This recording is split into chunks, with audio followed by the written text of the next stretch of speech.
The cold bit through Ophelia's threadbare dress like wolves' teeth as she stood on the auction platform with frost gathering in the corners of her eyes and along her pale cheekbones. She had stopped shivering an hour ago, which she knew meant her body was surrendering to the December cold, and she wondered distantly if anyone would bid at all, or if she would simply freeze to death right here in the town square of Florissant, Colorado, while men decided her worth in dollars and cents. Her father's debts had brought her to this moment, standing like livestock before a crowd of rough miners and cattlemen who eyed her with varying degrees of interest and indifference.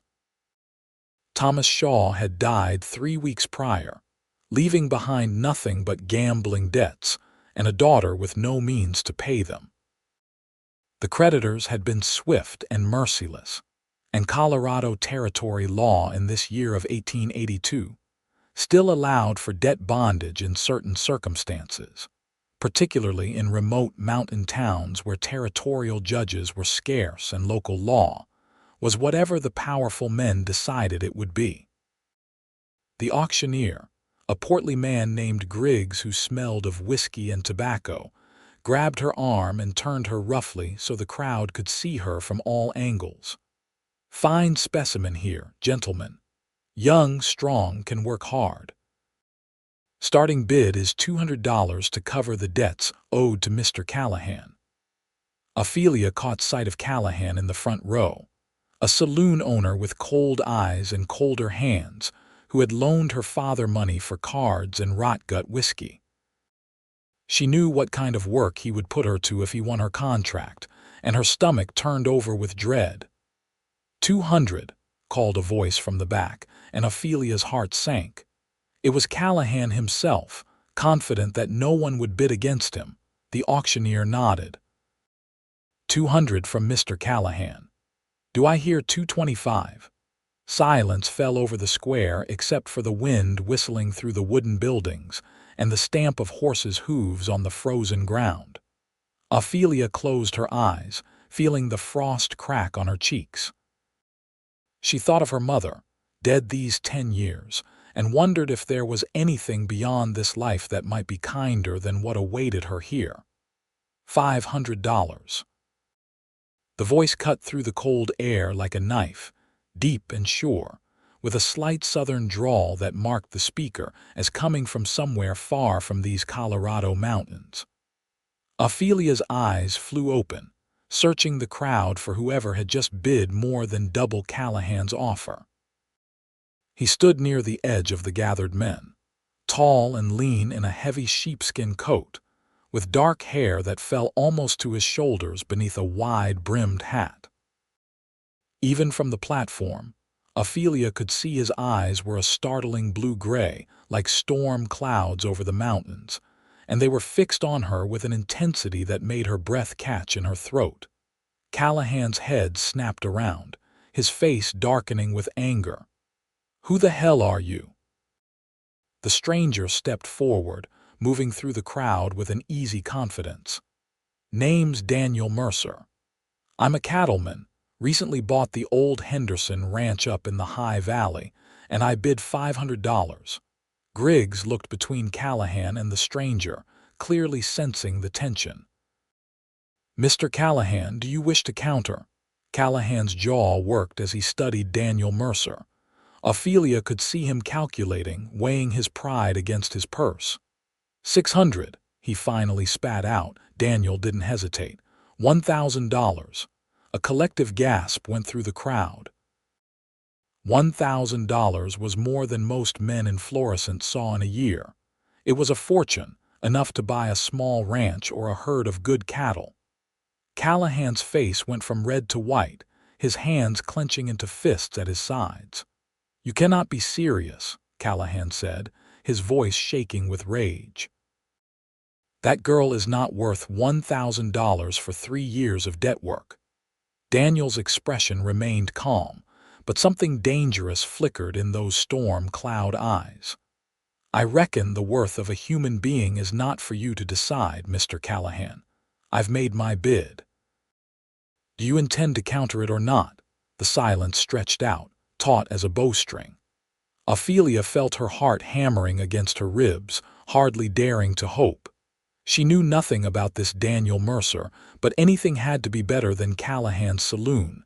Callahan turned and spat in the snow. "Keep her. You are a fool and your money, but I will not throw good money after bad." He stalked away through the crowd, his boots leaving angry prints in the snow. Griggs cleared his throat nervously. "Going once, going twice, sold to Mr. Daniel Mercer for $1,000. He banged his gavel against the wooden podium with a sharp crack that made Ophelia flinch. Daniel approached the platform, pulling a thick envelope from inside his coat. He counted out the money in careful stacks while Griggs watched with greedy eyes, then handed over the cash. In return, Griggs gave him a piece of paper, the contract that bound Ophelia to 3 years of service to pay off her father's debts. "She's all yours, Mr. Mercer. Strong back, good teeth should serve you well." Daniel's jaw tightened at Griggs' words, but he said nothing. He turned to Ophelia and held out his hand to help her down from the platform.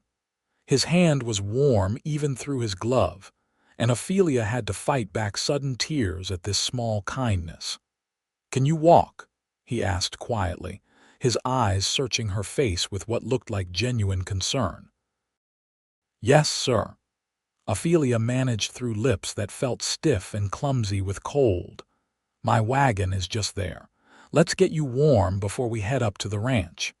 He led her through the dispersing crowd to where a sturdy wagon stood hitched to 2 bay horses.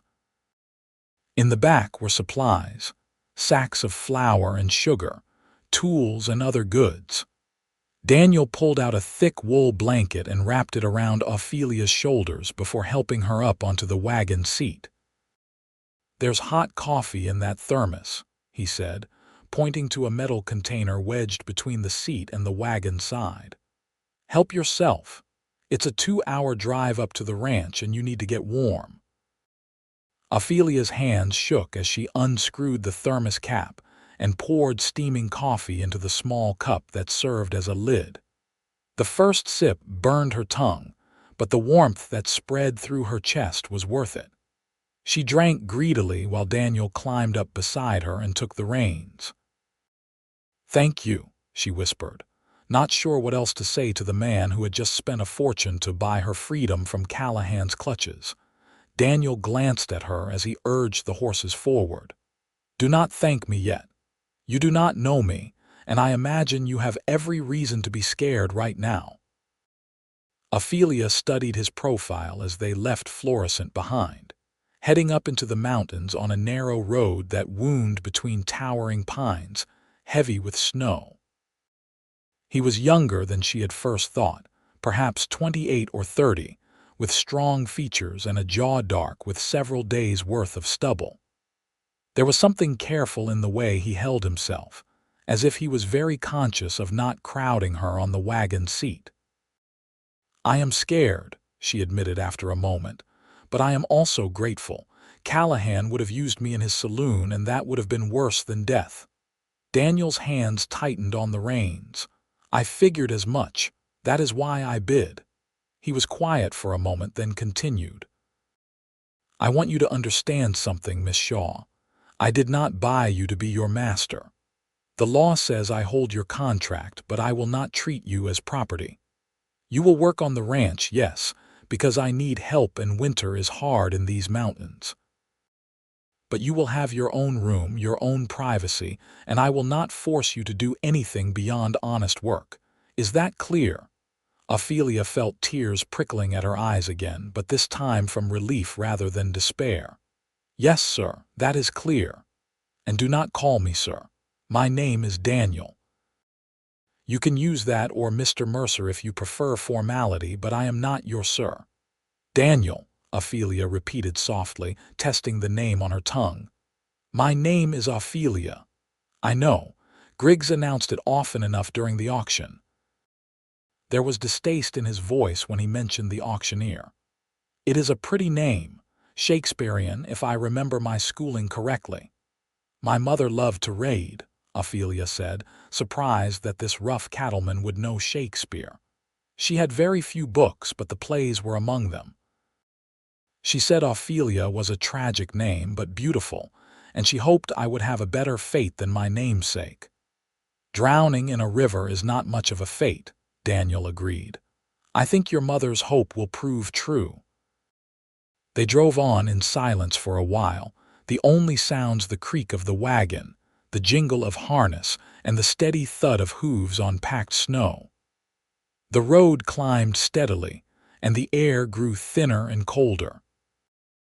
Ophelia huddled in the blanket, sipping coffee and stealing glances at the man beside her. She had heard of the Henderson Ranch, though she had never been there. Old man Henderson had run cattle in the High Valley for 20 years before his heart gave out last spring. His children had all moved east, wanting nothing to do with the hard life of mountain ranching, and the property had sat empty through the summer and fall. She wondered where Daniel Mercer had come from and what had brought him to this remote corner of Colorado. "Where are you from originally?" she asked, curiosity overcoming her natural reticence. "Your accent suggests somewhere south." "Texas," Daniel said. "Born and raised on a ranch outside San Antonio. I worked cattle drives for several years, went up to Kansas and Montana with herds. Saved my money, learned the business, and decided I wanted my own place. Colorado seemed like good country for it. Texas is a long way from here. Do you have family there still?" Something shadowed crossed Daniel's face. "My parents died of fever when I was 17. I have a sister in San Antonio, married to a banker. We write occasionally, but we are not close. She thinks I am foolish for preferring cattle to civilization." He smiled, but it did not quite reach his eyes. "She is probably right. I do not think it is foolish to want your own place, to build something," Ophelia said softly. "That takes courage." Daniel looked at her with surprise, as if he had not expected such understanding from her. "You are generous in your judgment. Most people think men like me are running from something rather than running toward something. Are you? Running from something, I mean." He considered the question seriously. "Maybe a little of both. There are things in my past I am not proud of. Things I saw during the war when I was barely old enough to understand what I was doing. I thought maybe up here in these mountains I could make something clean and new, a place where the past does not matter so much." Ophelia understood that sentiment better than he knew. She too wanted to escape the shadow of her father's failings, the weight of debts and disappointment that had crushed her into standing on that auction block. "I hope you find what you are looking for here." "I hope we both do," Daniel said quietly. The ranch appeared as they crested a final rise, nestled in a high valley surrounded by snow-capped peaks that seemed to touch the sky. The main house was a sturdy log structure with a stone chimney from which smoke rose in a thin gray line. Nearby stood a barn, several corrals, and a few smaller outbuildings. It was isolated and austere, but there was something beautiful about its solitude, the way it sat in the landscape, as if it had grown there naturally like the pines. "It is not much yet," Daniel said, perhaps mistaking her silence for disappointment. "But it is sound and warm, and the land is good. Henderson knew what he was doing when he chose this valley." "It is lovely," Ophelia said honestly. "Peaceful." Daniel pulled the wagon up in front of the house and set the brake. "Let me show you inside, get you settled. There is another hand who works here, man named Joe Martinez. He is out checking the cattle in the east pasture, but you will meet him at supper. He is a good man, been working ranches since he was a boy." He helped Ophelia down from the wagon, his hands careful and respectful, then led her up the steps to the front door. Inside, the house was simple but well kept. The main room served as kitchen and living area, with a large fireplace providing heat and a sturdy table for meals. Doorways led off to what she assumed were bedrooms. "That is my room," Daniel said, pointing to a door on the right. "That one belongs to Joe. And this," he opened a door on the left, "will be yours." The room was small but clean, with a narrow bed covered in quilts, a dresser, a washstand, and a window that looked out toward the mountains. After the cold of the auction block and the uncertainty of her future, it looked like paradise to Ophelia. "I know it is not fancy, but it is perfect," Ophelia interrupted, turning to face him. "Truly, I cannot thank you enough for this, for all of it. I do not know why you spent so much money to help me, but I promise I will work hard to repay your kindness." Daniel shook his head. "You do not owe me anything beyond honest work during the term of your contract. After 3 years, you will be free to go wherever you choose. I will not hold you here against your will." "Where would I go?" Ophelia asked, the question slipping out before she could stop it. "I have no family, no money, no prospects beyond this." 3 years is a long time," Daniel said gently. "Much can change. For now, let us just focus on getting through the winter and getting you back to full health. You are half frozen and probably exhausted. Why do not you rest for a while? I will bring in your things." He paused, looking slightly embarrassed. "Though I suppose you do not have any things, do you?" Ophelia shook her head. "Just what I am wearing. Everything else was sold to pay the debts." "Then we will have to fix that. I am not much of a seamstress, but I can order fabric and supplies from town. Do you know how to sew?" "Yes. My mother taught me before she died." "Good. Then you can make yourself some proper clothes. The cold up here is not forgiving, and you will need warm things." He moved toward the door, then paused. "There is a trunk in the closet there that belonged to Mrs. Henderson. She was a small woman, similar size to you. Her daughters said I could do what I liked with her things. You are welcome to anything that fits or that you can alter." After he left, closing the door quietly behind him, Ophelia sank down on the bed and let the tears come at last. They were complicated tears, mourning her father despite his failings, grieving for the life she had lost, but also tears of relief and tentative hope. Daniel Mercer had saved her from a fate worse than death, and he seemed to be genuinely kind. She hardly dared believe her luck could change so dramatically in the space of a few hours. When the tears finally stopped, Ophelia opened the closet and found the trunk Daniel had mentioned. Inside were dresses, petticoats, shawls, and other necessities of a woman's wardrobe. They were practical garments, well-made but not fancy, the clothes of a ranch wife who valued durability over fashion. Ophelia pulled out a warm wool dress in deep blue and held it up to herself. It would be slightly long, but nothing she could not hem.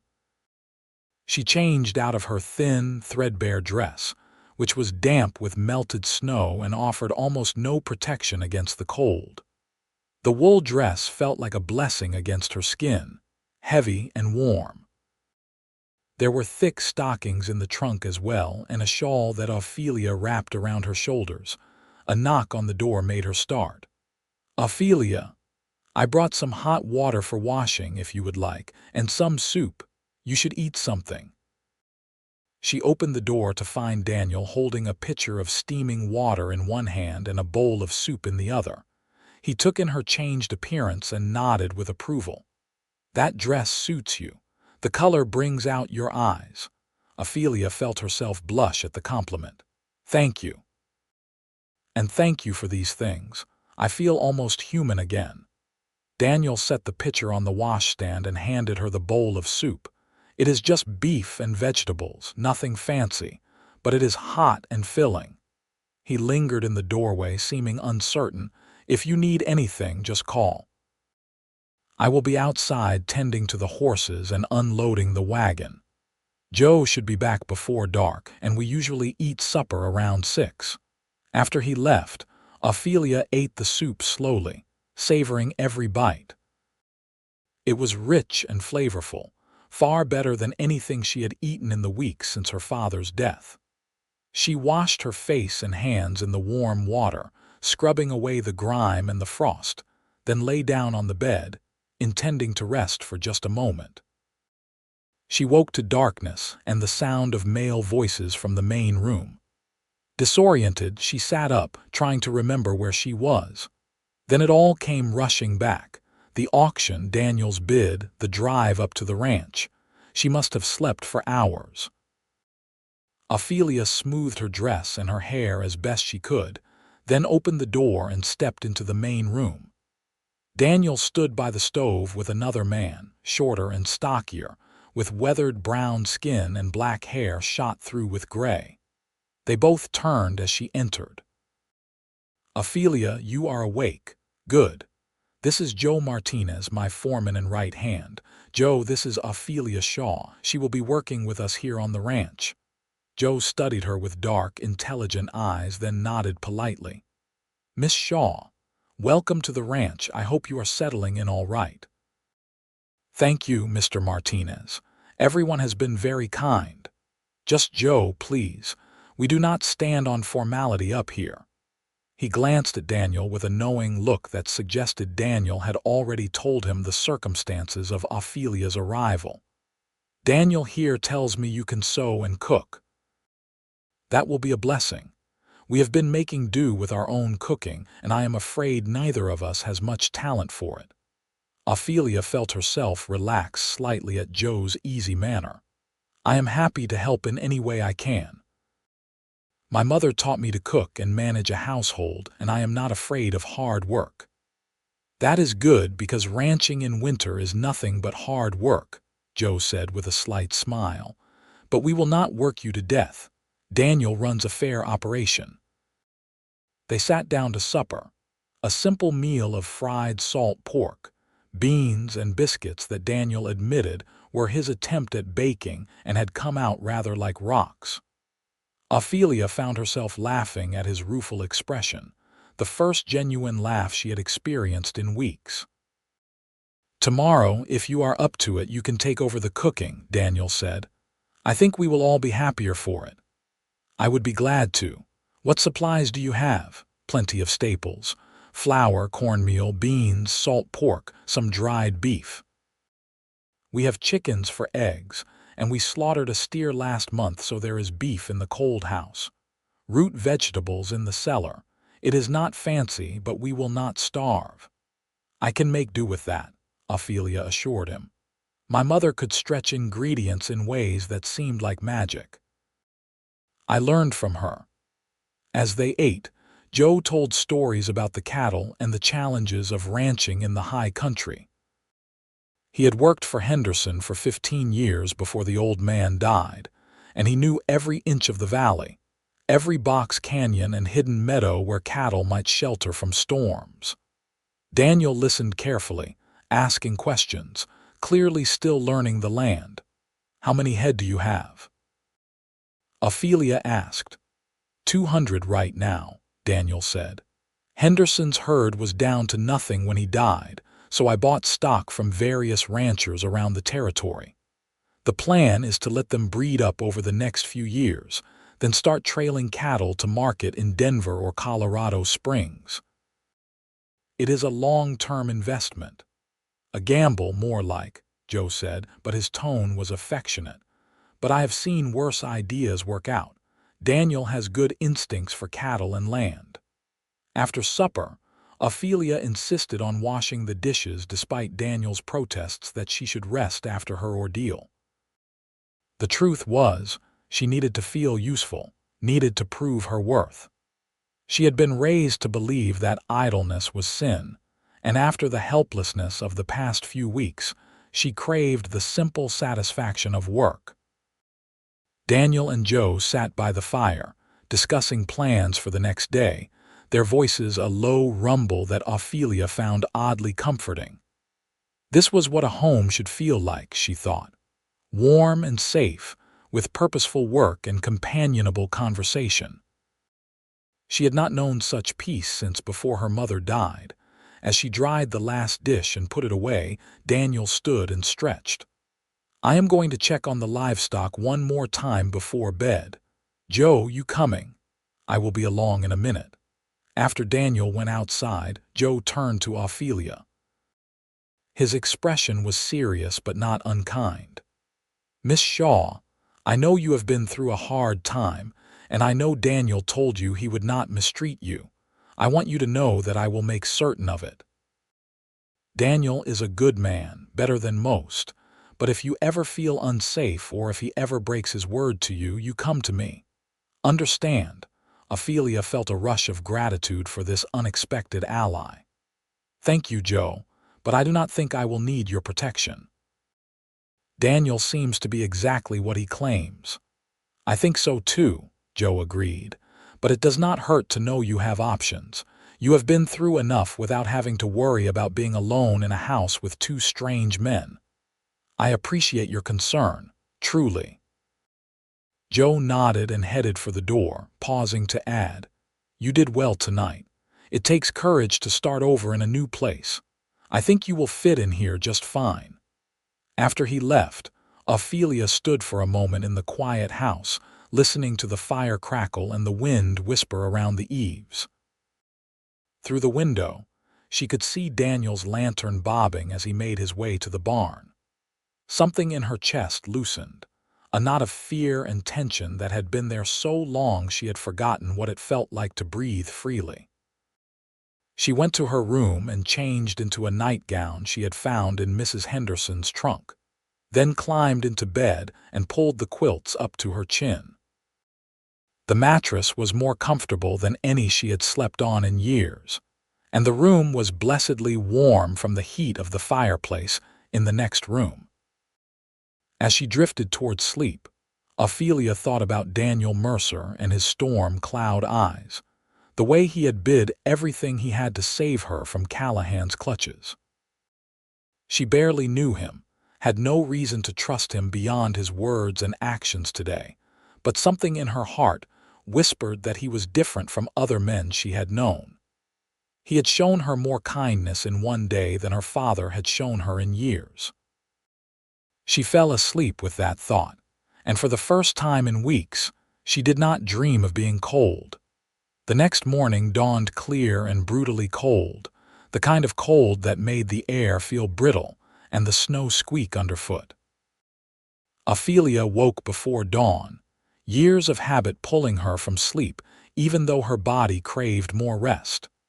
She dressed quickly in the frigid air, layering another of Mrs. Henderson's dresses over her nightgown for extra warmth, then ventured out into the main room. Daniel was already up, feeding wood into the stove and setting the coffee pot to boil. He looked up when she entered, surprise crossing his face. "You are up early. I thought you might sleep longer after yesterday." "I am used to early mornings. My father needed looking after, and that started at dawn." Ophelia moved toward the stove, grateful for its warmth.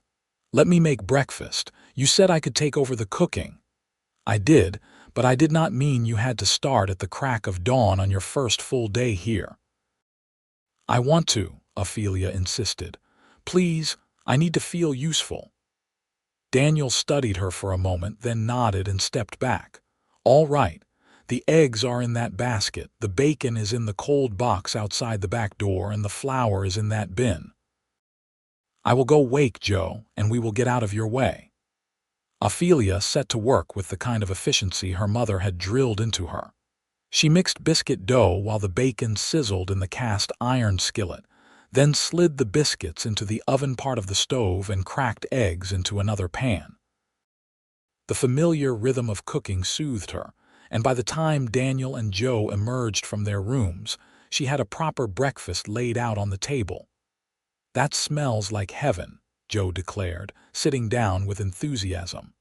"Miss Shaw, you are a blessing." "It is just bacon and eggs," Ophelia protested, but she felt a warm glow of satisfaction at their obvious pleasure. Daniel bit into a biscuit and closed his eyes. "These are perfect. Light and fluffy, nothing like the bricks I make. Joe, I think we should give Miss Shaw a raise."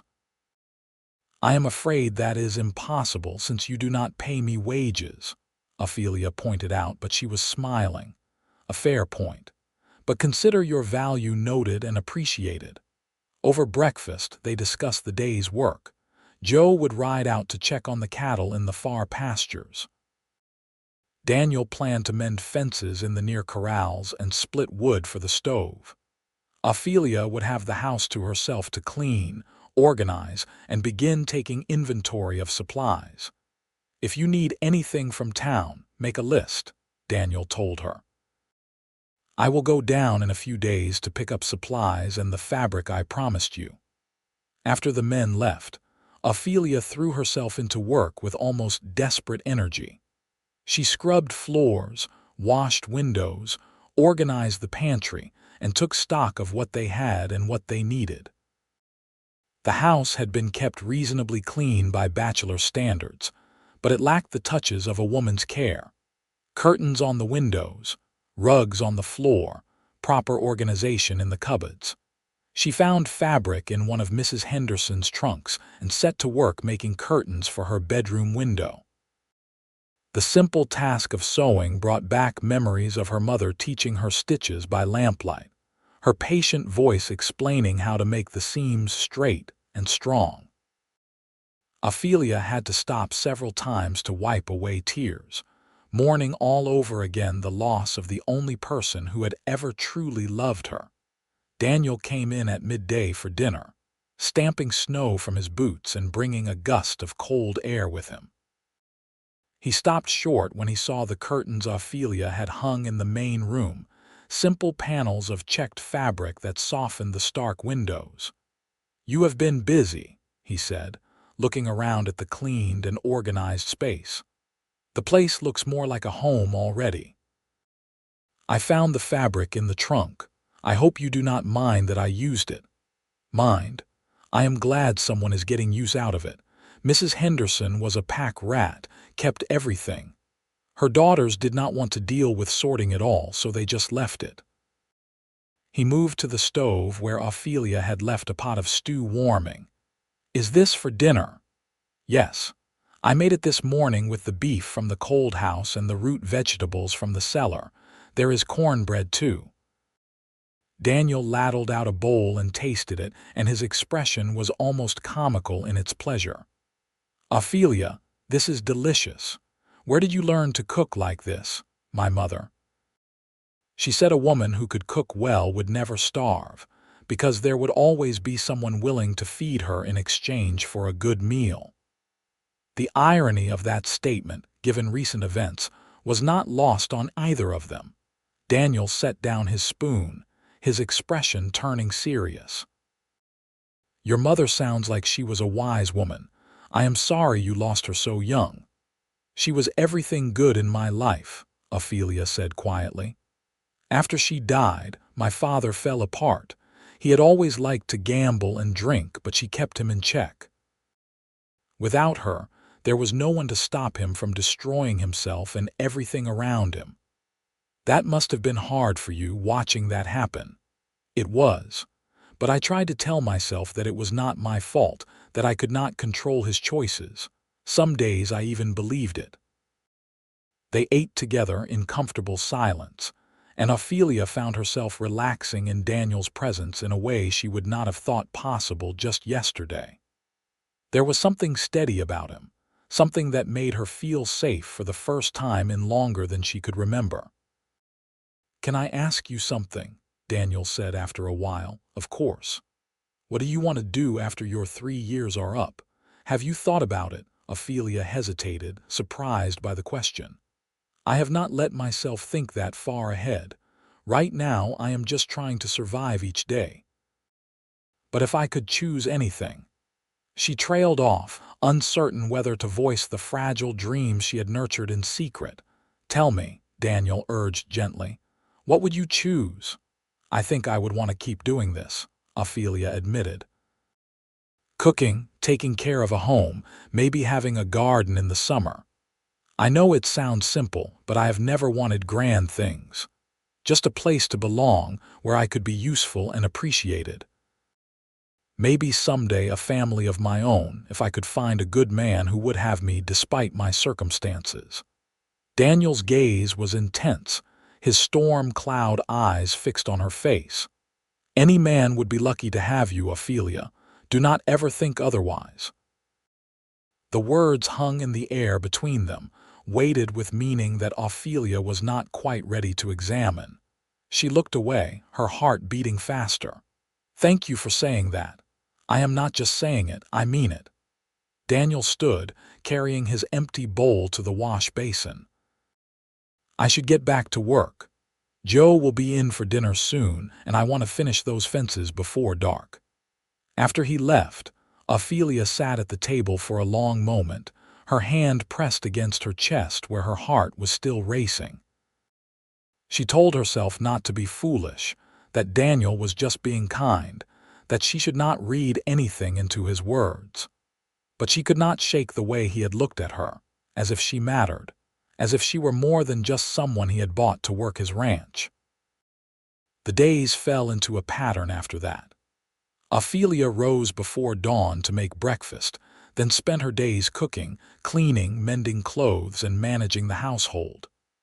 Daniel and Joe worked outside in all weather, tending the cattle, repairing buildings and fences, cutting wood and hauling hay.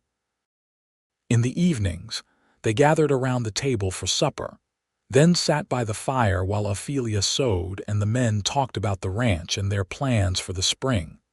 Slowly, Ophelia began to heal from the trauma of her father's death and the auction.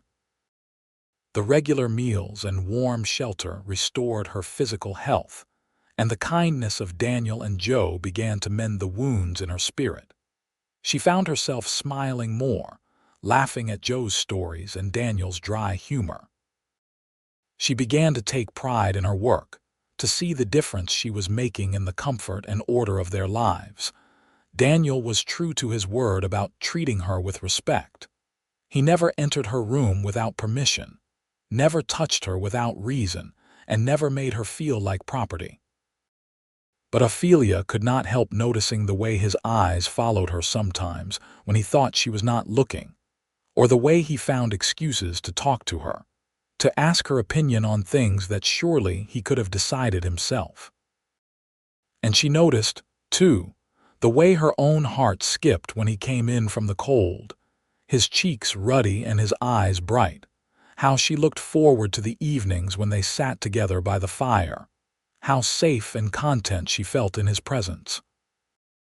One evening about 3 weeks after her arrival at the ranch, a fierce blizzard swept down from the mountains, howling around the house like a living thing.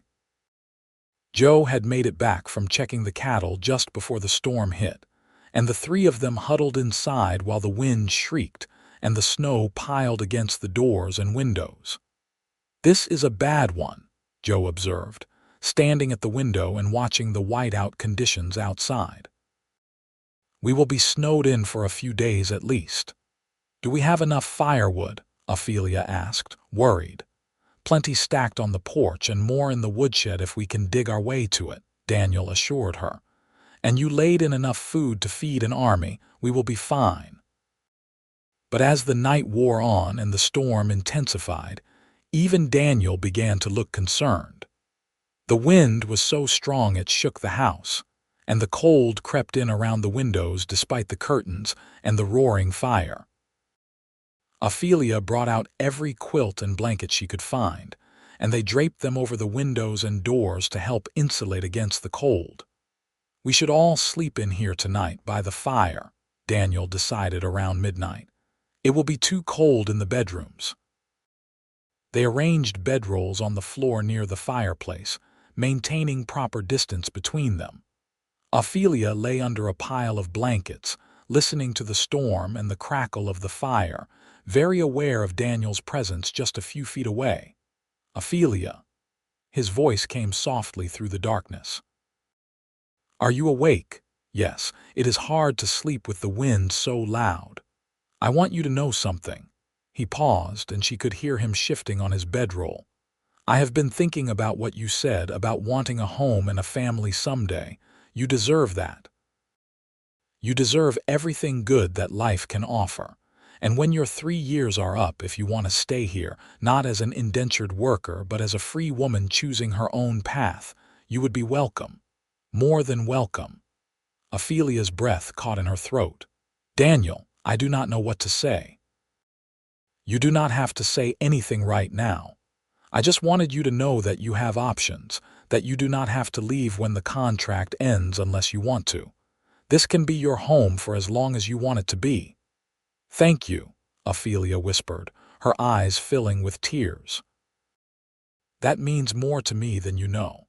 She heard him settle back down, and after a moment his breathing evened out into sleep. But Ophelia lay awake for a long time, her heart full of emotions she was not quite ready to name. Hope, certainly. Gratitude. But also something warmer and more dangerous.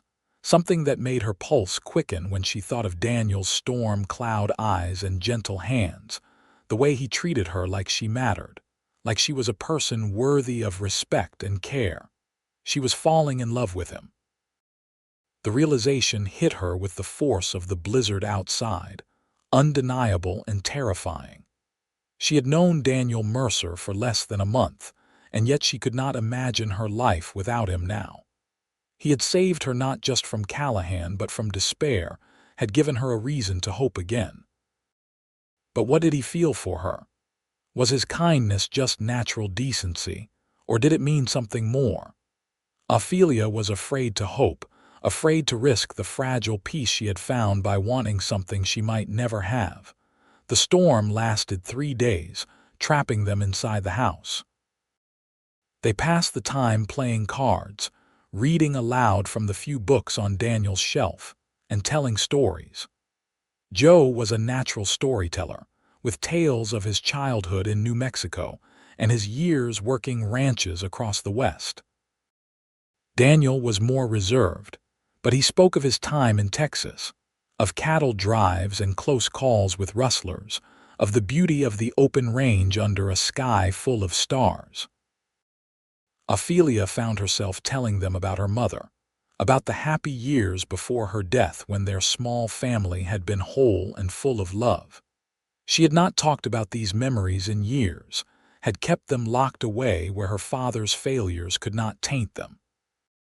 But here, in this warm house with these good men, she felt safe enough to open those locked doors and let the light in. On the 3rd evening, the storm finally broke. They woke to a world transformed by snow, everything buried under drifts that came up to the windows in places. The sky was a brilliant blue, and the sun glittered on the snow like diamonds scattered across the earth.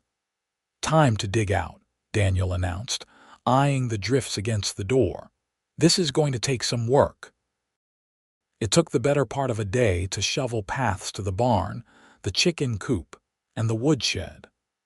Ophelia helped where she could, though Daniel tried to insist she stay inside. She ignored his protests and bundled up in Mrs. Henderson's warmest coat and boots, determined to do her share. Working side by side with Daniel in the brilliant cold, their breath steaming in the air, Ophelia felt something shift between them. Their eyes met over the shovels, and she saw something in his expression that made her heart race. Warmth and longing and something that looked very much like love. "Ophelia," he said softly, leaning on his shovel. "I need to tell you something." Before he could continue, Joe's shout interrupted them. "Daniel, one of the barn doors has blown off its hinges. I need help." The moment was lost. Daniel hurried to help Joe with the barn, and Ophelia went back to shoveling, her mind whirling with what Daniel had been about to say. Later, she told herself. There would be time later, but the days slipped by in a rush of work, and the moment never quite came again. Christmas arrived, and Ophelia marked it by baking pies and a cake with precious sugar and dried apples. She had found packages of coffee and tobacco in town during a supply run, which she wrapped as gifts for Daniel and Joe. They gave her fabric for new dresses and a beautiful shawl that Daniel said he had ordered special from Denver. "It is too much," Ophelia protested, running her hands over the soft wool, dyed a deep green that matched her eyes. "It is not nearly enough," Daniel said quietly, his eyes holding hers with an intensity that made her blush.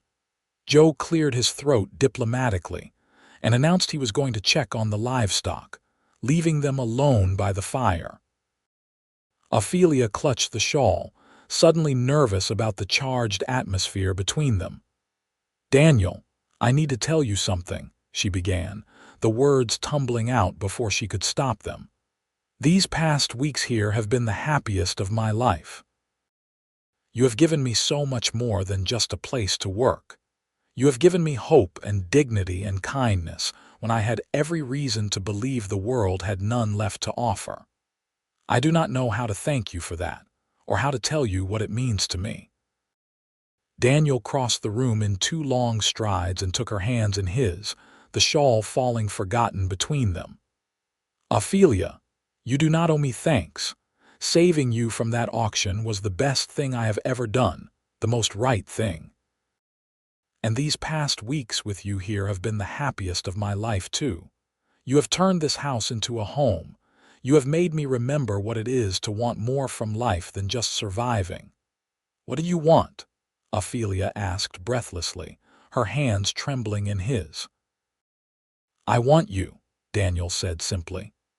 "Not as an indentured worker, not because of some contract. I want you as my partner, my wife, if you will have me. I know it is too soon, that I should wait until your contract is up and you are truly free to choose, but I cannot keep this inside anymore. I love you, Ophelia. I think I have loved you since I saw you standing on that platform with frost on your face, trying so hard to be brave." Tears streamed down Ophelia's face, but they were tears of joy. "I love you too. I was so afraid to hope that you might feel the same way, that I might have the chance at the life I have always wanted. With you." Daniel pulled her into his arms, holding her gently as if she were something precious and fragile. "You have the chance. We both do. But I will not hold you to anything until your contract ends. You need to be free to choose this without any pressure or obligation." "I am free," Ophelia said fiercely, pulling back to look up at him. "Maybe not legally, not yet, but in my heart I have already chosen. I choose you, Daniel.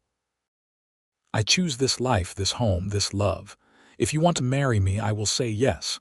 Today, tomorrow, whenever you ask." "I am asking now," Daniel said, his voice rough with emotion.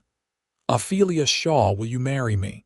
Will you be my wife, my partner, my love for all the days of our lives?" "Yes," Ophelia said, laughing and crying at the same time. "Yes, 1,000 times yes." Daniel kissed her then, a gentle kiss that held the promise of all the days to come, all the love they would share. When they finally pulled apart, both breathless, he rested his forehead against hers. "I will take you to Florissant tomorrow, and we will find a minister. I do not want to wait. I want you to be my wife in name as well as heart." "Are you sure?" "People will talk. They will say you are foolish for marrying a woman with my history, that I am only after your money and security."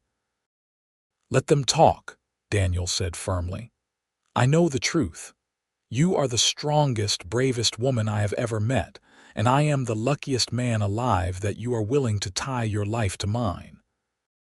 Joe returned from the barn with suspiciously good timing, taking in their clasped hands and tear-stained, smiling faces with knowing satisfaction. "So you finally told her, did you? About time. I was starting to think I would have to lock you two in a room together."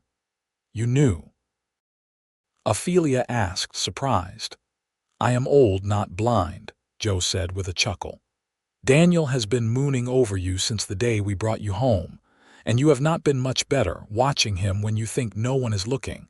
I am happy for you both. You deserve some happiness." They told Joe of their plans to marry, and he volunteered to stay at the ranch and mind the livestock while they made the trip to town. "Take your time," he said. "Get properly married. Spend a night or two at the hotel if you like. The ranch will be here when you get back." The next morning dawned clear and cold, perfect for the long drive down to Florissant. Ophelia dressed in the best of Mrs. Henderson's dresses, a deep burgundy wool that fit her almost perfectly and wrapped the green shawl around her shoulders. Daniel hitched up the wagon, looking handsome in his best shirt and coat, his hair neatly combed and his jaw clean-shaven. The drive down the mountain was beautiful, the snow-covered landscape glittering in the winter sun. They talked and laughed, making plans for their future together, their breath steaming in the cold air. Ophelia felt as if she were floating, barely able to believe that this was real, that she was about to marry the man she loved. When they reached Florissant, people stared at them, whispering behind their hands. Ophelia knew they were remembering the auction, gossiping about the bought woman who had landed a wealthy rancher. But with Daniel's hand holding hers firmly, she found she did not care what they thought. Let them talk. She knew the truth of her own heart and Daniel's. They found the minister at the small church on the edge of town, a kindly old man named Reverend Brooks, who agreed to marry them that very afternoon. He asked no questions about the hasty nature of the wedding, perhaps sensing that this was a love that would not be denied. The ceremony was simple, conducted in the empty church with only Reverend Brooks and his wife as witnesses. But when Daniel slipped a gold band on Ophelia's finger and promised to love and cherish her all the days of his life, it felt more real and binding than any grand wedding could have been. "You may kiss your bride," Reverend Brooks said with a smile, and Daniel did thoroughly and tenderly, while Ophelia's heart sang with joy.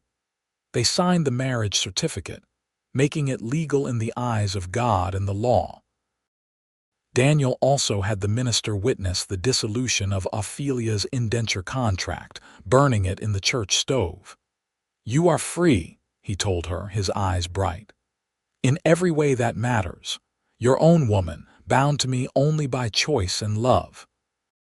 They spent their wedding night at Florissant's small hotel, the best room available.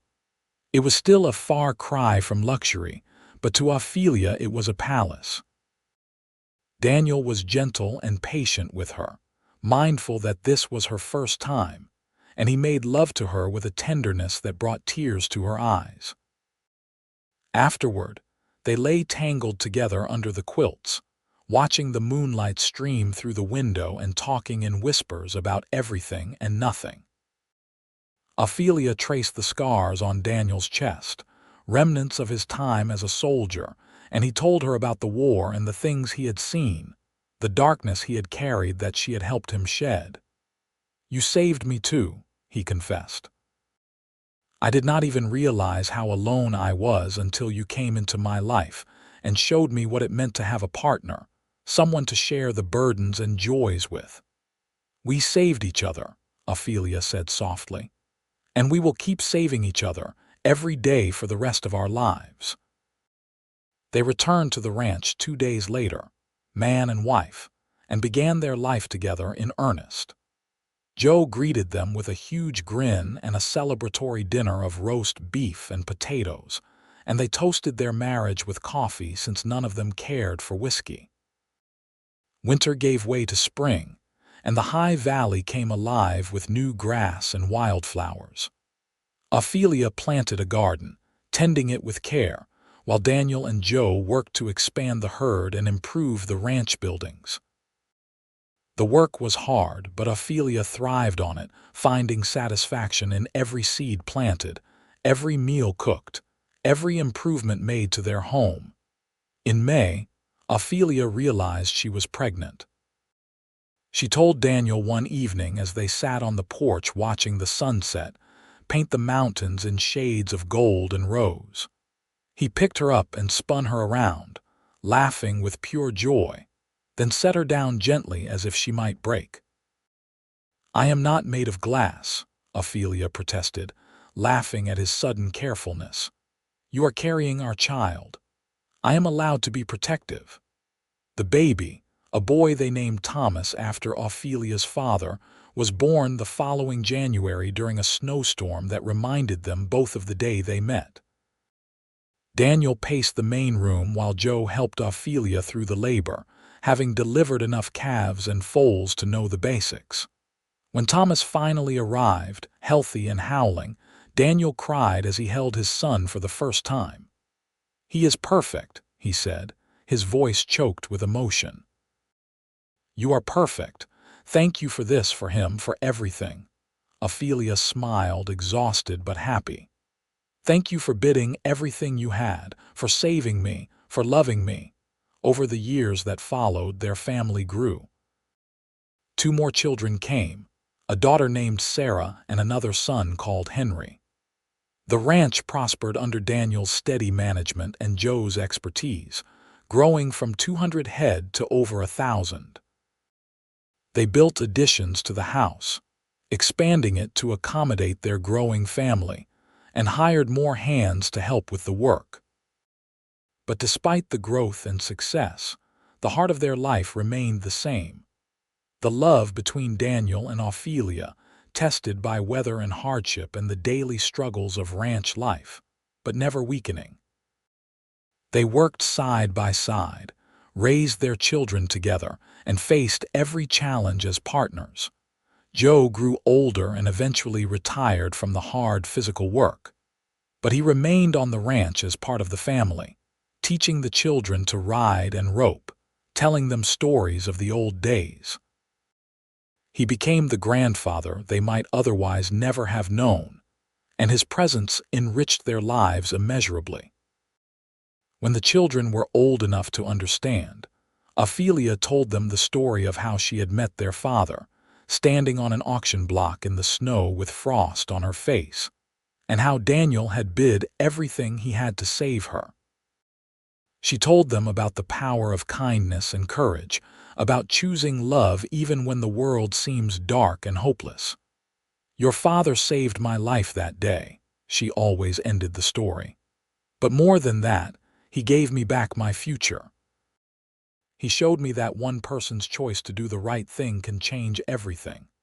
Thomas, who had his father's steady nature and his mother's green eyes, would always ask, "But you saved him too, right? That is what you always say." "We saved each other," Ophelia would confirm, smiling. "And that is how love works when it is real and true. You lift each other up. You make each other stronger." On their 20th wedding anniversary, Daniel took Ophelia back to Florissant. The town had grown and changed, but the church where they had married still stood. They walked through the town square where the auction had taken place all those years ago, and Ophelia stood where the platform had been. "I can still remember how cold I was that day," she said softly. "How frightened, how certain that my life was over before it had truly begun." Daniel put his arm around her, pulling her close. "I remember seeing you standing there, trying so hard to be brave, and something in my heart just knew. I knew you were supposed to be mine, that saving you would save me too. Best decision I ever made, spending everything I had." "You got a good return on your investment," Ophelia teased, leaning into him. 3 children, a thriving ranch, and a wife who still cooks better than you." "The best return," Daniel agreed, turning her to face him. "I love you, Ophelia Mercer.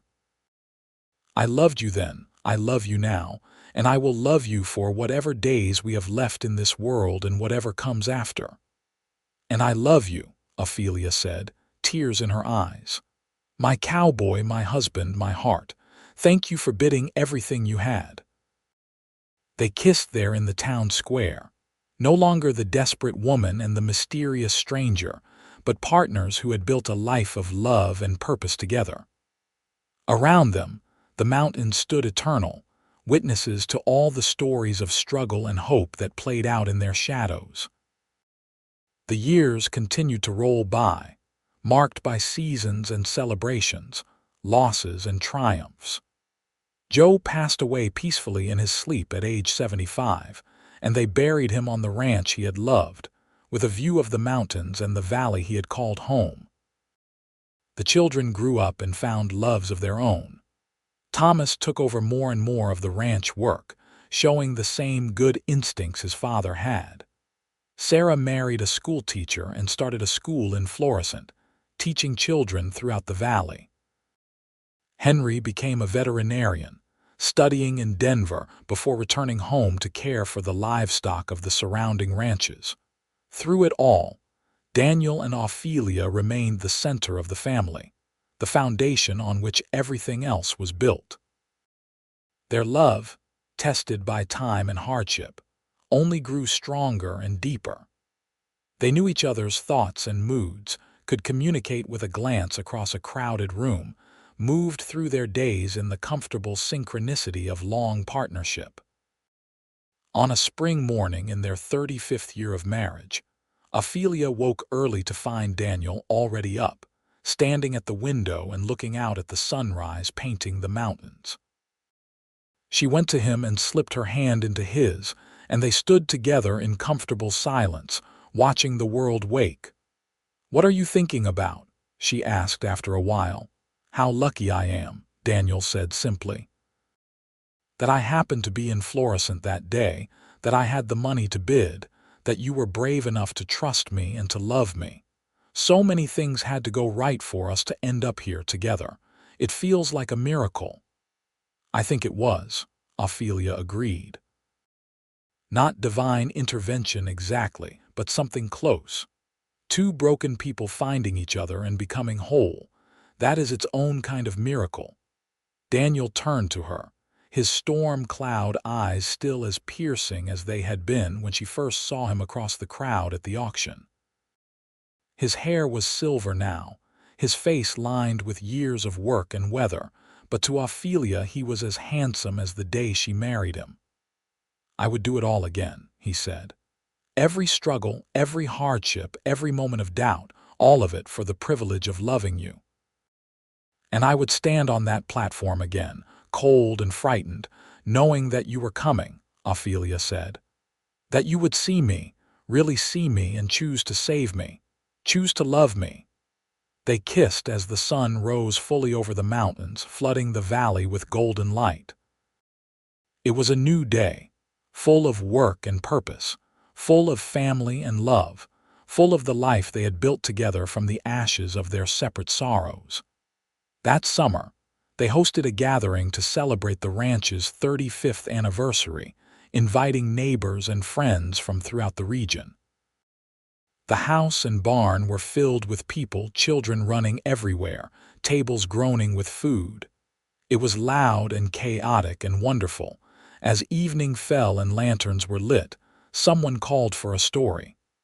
"Tell us how you two met," they said. "We have heard bits and pieces, but we want the whole story." Daniel and Ophelia looked at each other, smiling, and Ophelia began. "It was December of 1882, one of the coldest winters on record. I was standing on an auction block in Florissant, being sold to pay my father's debts. I was so cold that frost gathered on my face, and I thought I would surely freeze before anyone bid. Then I saw her," Daniel continued, picking up the thread, "standing there trying to be brave, and something in my heart just knew. I bid everything I had, every dollar I had saved for the ranch, because I could not stand the thought of leaving her there." They told the story together, trading off the telling, their voices weaving together like two streams joining into one river. They told about the drive up to the ranch, the early days of learning to trust, the blizzard that had pushed them to confess their love. They told about their simple wedding and the years of hard work and joy that had followed. When they finished, there was not a dry eye in the gathering. Their children hugged them, and friends raised glasses in toasts to love and courage and second chances. Late that night, after everyone had left and the house was quiet again, Daniel and Ophelia sat on the porch as they had done thousands of times before, watching the stars emerge in the darkening sky. "That was a good day," Ophelia said contentedly, her head on Daniel's shoulder. "All my days with you are good days," Daniel replied, kissing the top of her head. They sat in comfortable silence, listening to the sounds of the ranch settling for the night, the horses shifting in the barn, the cattle lowing in the distance, the wind whispering through the pines. This was home, built not just from logs and nails but from love and partnership, from two people who had chosen each other against all odds. The years continued to pass gently. Daniel and Ophelia grew older together, their pace slowing but their love never diminishing. They watched their grandchildren grow, took joy in each new generation, and found peace in the life they had created. On a winter morning in their 42nd year of marriage, Ophelia woke to find snow falling softly outside the window, just as it had been falling that day in Florissant when her life had changed forever. Daniel stirred beside her, and she turned to him with a smile. "It is snowing," she said. "So it is," Daniel agreed, pulling her close. "But you are warm and safe, and you are mine. That is all that matters." "I have been yours since the moment you bid everything you had," Ophelia said softly. "And you have been mine. 2 hearts, 1 life." "2 hearts, 1 life," Daniel echoed. "Now and always." They rose and dressed, going out to start another day together on the ranch. Thomas was already in the barn, taking care of the morning feeding, and his children were playing in the snow. Sarah would be arriving later with her family for Sunday dinner. Henry was in town but would be home by evening. Life was full and rich and good, built on the foundation of love that had begun on a cold December day when a cowboy had looked at a woman on an auction block and chosen to risk everything for her. As Ophelia kneaded bread dough that morning, Daniel came up behind her and wrapped his arms around her waist, resting his chin on her shoulder. It was a familiar gesture, one repeated thousands of times over their years together, and it still made her heart flutter. "I love you," he said, simple and direct as always. "I love you too," Ophelia replied, leaning back against him. "Thank you for saving me." "Thank you for letting me," Daniel said, "for trusting me, for loving me back." They stayed that way for a long moment, just holding each other in the warm kitchen while snow fell outside, and the life they had built together hummed on around them. It was not a grand or dramatic moment, just another morning in a lifetime of mornings, but it held everything that mattered: love, partnership, home, and the quiet joy of being exactly where they were meant to be. That evening, as the family gathered around the dinner table, Ophelia looked at the faces she loved most in the world. Daniel beside her, their children and grandchildren filling the house with laughter and warmth. This was what she had been working toward all those years ago when she stood on the auction block, though she had not known it then. This abundance of love and family, this home filled with joy. "What are you thinking about, Mother?" Sarah asked, noticing her expression. "I am thinking about how blessed I am," Ophelia said honestly. "About how one moment, one choice can change the entire course of a life. About how lucky I am that your father was in Florissant that day, that he had the courage to bid everything he had." "We are all lucky for that," Thomas said, raising his glass. To Father, who knew a treasure when he saw one, and to Mother, who was brave enough to trust him.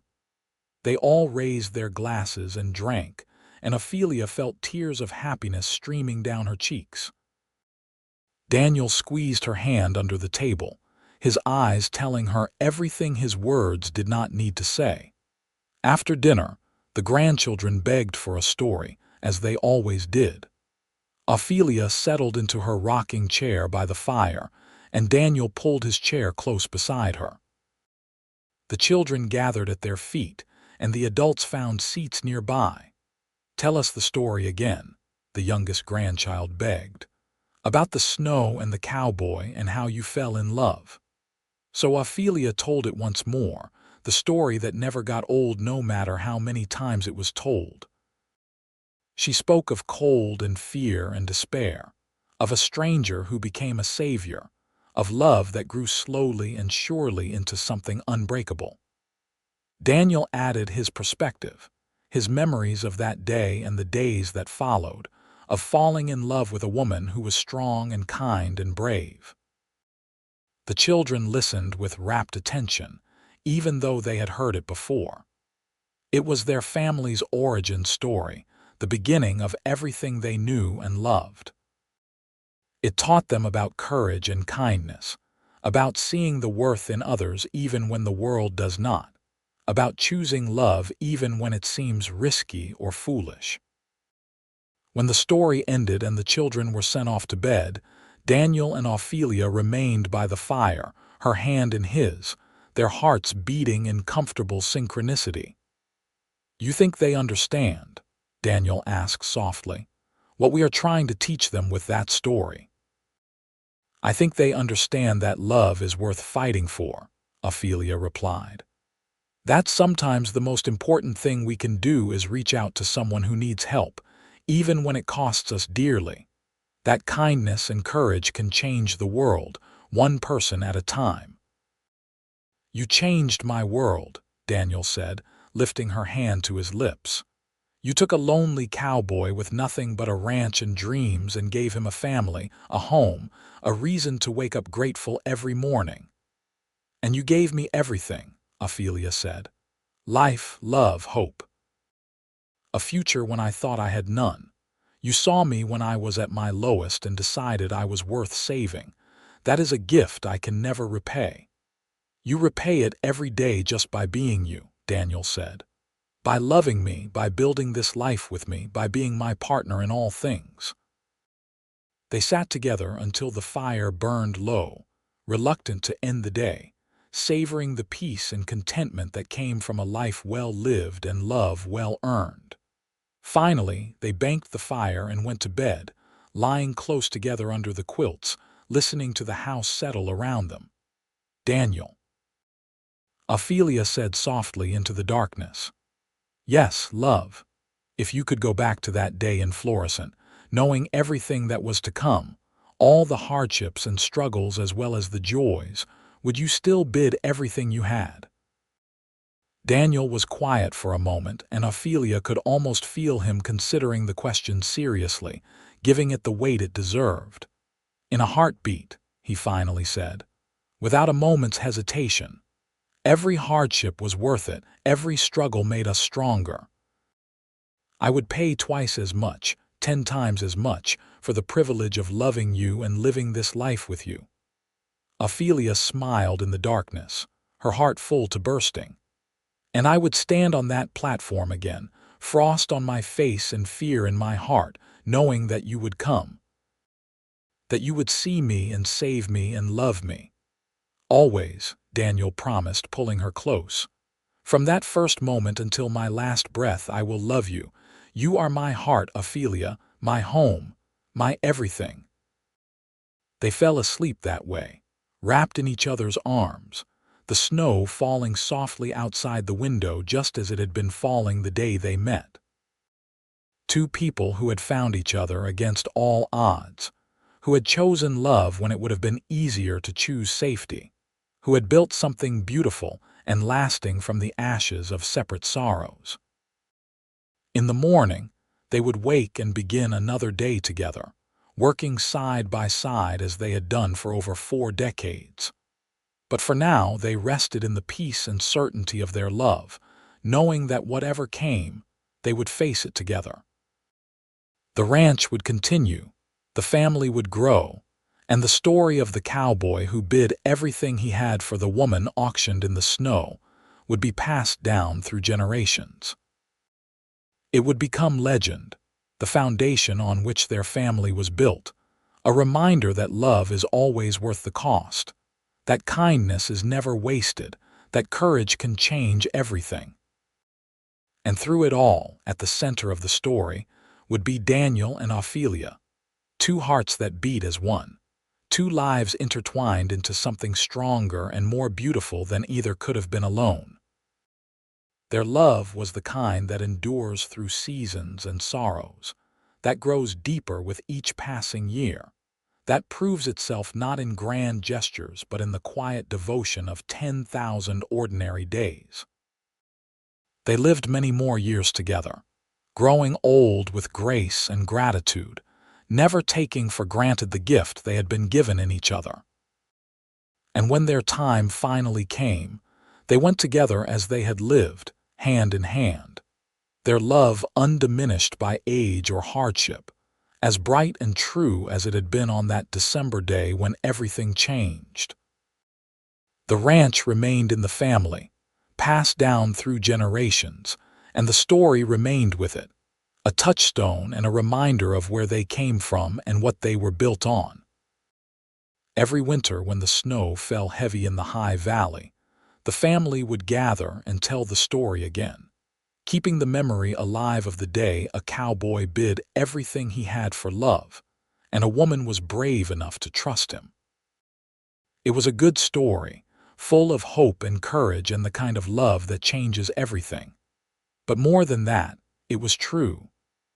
Every word of it, from the frost on Ophelia's face to the storm in Daniel's eyes, from the moment of decision that changed two lives to the decades of love that followed. And in the end, that was all that mattered.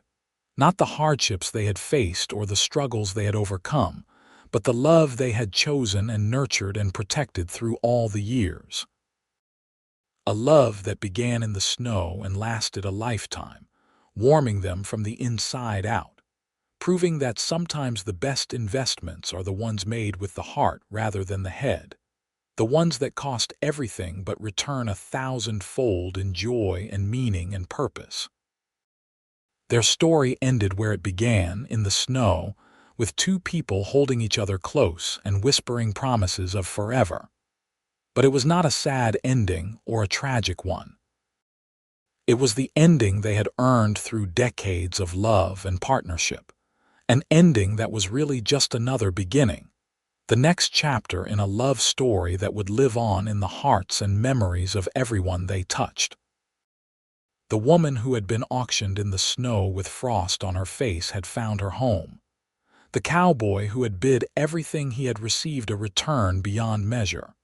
Together, they had created something that would outlast them both, a family, a legacy, and a love story for the ages.